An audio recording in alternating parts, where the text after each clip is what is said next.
probably one of the most pertinent things we could talk about during the user group is our roadmap. And some of these are already done. Job allocation, I'll show you shortly, but that's going to be broadened out throughout the whole system. We're starting to introduce some task-based type working where you're able to allocate workflows to people in the field. I'll show you that in a bit more detail. Container operations, as I said, as part of that partnership we're doing with Brugger, we're going to expand our stuffing and de-stuffing capabilities alongside some other areas of container tracking. And consolidate and deconsolidate, we're advancing a lot of our general cargo functionality, things to do with breaking pallets down, rebuilding them back up. We saw earlier bagging and unbagging. But those types of operations where we're going to see blending activities, and that's all functionality that's coming at the second half of this year. And the front end rewrite will continue throughout as a theme, and you can see the areas that we're going to target and when we're going to target them by.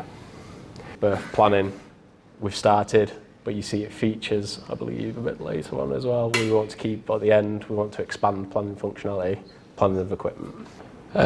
This is actually available now, even though I've put it in this section. A little bit of configuration needed with your environment, but we can actually set CommTrac up to sign in with Microsoft now. It's subtly different to single sign-on, but it achieves the same thing. It's similar to what you see, when you're on your shopping sites, but we can actually control this, that we allow username and password, single sign-on, both, only one.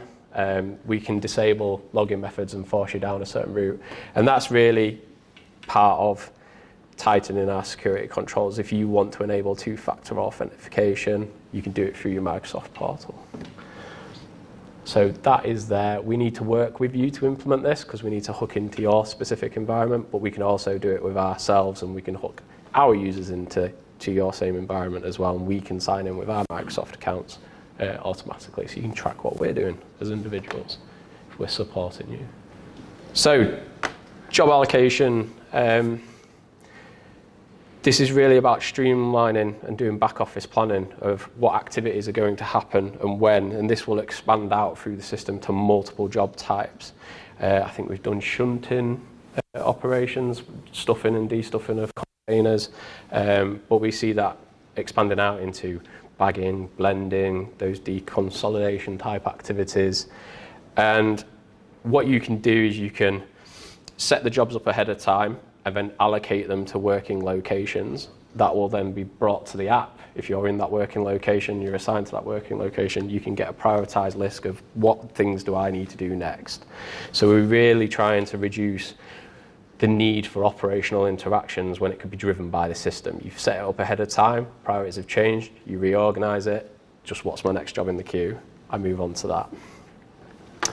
And we've got a little video. So you can see we've got 3 working areas for doing a de-stuffing operation. We move the job across to there, and when we sign in on the handheld, that's the working location of this user, and it appears in his job queue.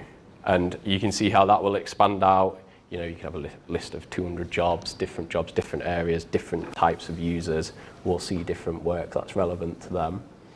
I mentioned Texas International earlier. That's actually going to take us into liquid bulk, where we're not going to just do the things that Texas need. We're going to make sure that liquids work throughout the system, and we hope to expand that functionality out as they take on more and more aspects of the system. But that's going to be a really interesting development, really unlock some different capability. So, dashboards. Again, we go back to APIs. Everything that we plan to put on here, you'll be able to extract and cut and carve with other data. But we've been working with a couple of customers to come up with designs of what we think is relevant, pertinent information that you would want. And we've targeted 5 key areas to start with. So we're going to do a general overview of the entire terminal, all the vessels, single vessel, all road, all rail.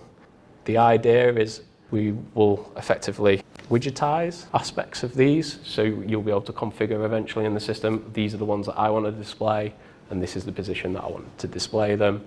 We recognise there's BI tooling out there that you'll want to integrate with, and we're fine with that, but we want to make sure that we're offering some real data insights. It's more about what we're telling you rather than it just looking pretty, and that's why we've been working with customers on what's real pertinent information that you would want to know. These are in design at the moment. We're doing a proof of concept right now with what's the best way of embedding it in CommTrac. So you can see this is actually from the proof of concept, embedded in CommTrac. And you can see how closely it aligns to those screenshot mock-ups that we did. Really happy with how this is going to look and feel, and the types of real relevant information that you can see in one place. And then the idea is you'll be able to drill down through this part of the system. You click on a vessel, it'll take you to that vessel. You click on rail, it'll take you to the rail area. So it's another way of driving navigation as well.